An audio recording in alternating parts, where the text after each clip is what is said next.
Welcome to another Primal Flow. So this is what it looks like from the side, and then I'm gonna do from the other side for you. We're gonna start here in figure 4. Left hand down, right hand on the right knee, and other side. Back to here, and then from here, very fluid, to all fours, knees down if you can. And then from here, I'm gonna do right hand up, left sit through, left hand, right sit through. Just like that, and then I come back. Now, this is a very smooth move also. It's just one motion. I'm gonna put my left hip on the ground, back into figure 4. And then you can do it again, other way. Here, here, and other direction, right foot through, left foot through. Now right hip down.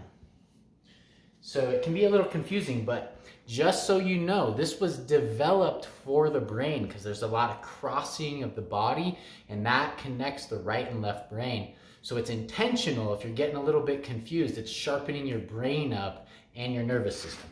Now I'm going to do it from the butt. Excuse the butt. I'm doing it from the back so that you can mimic from the back if you need to.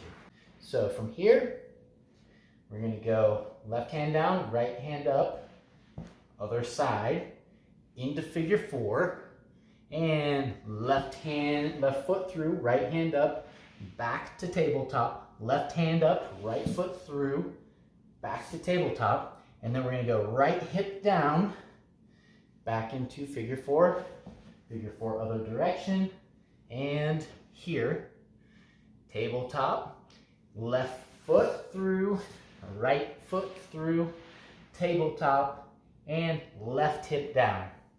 And switch. Tabletop, left, right, tabletop, right hip down, figure 4, and so on and so forth. Okay, so you may find that you need to look at this a few times, and that's okay because that's your brain working. We want to connect the body and the brain so that we're not mindlessly moving, but we're actually creating consciousness and meditative awareness and connecting the right-left brain while we do it. So feel free to slow it down, do whatever you need to do.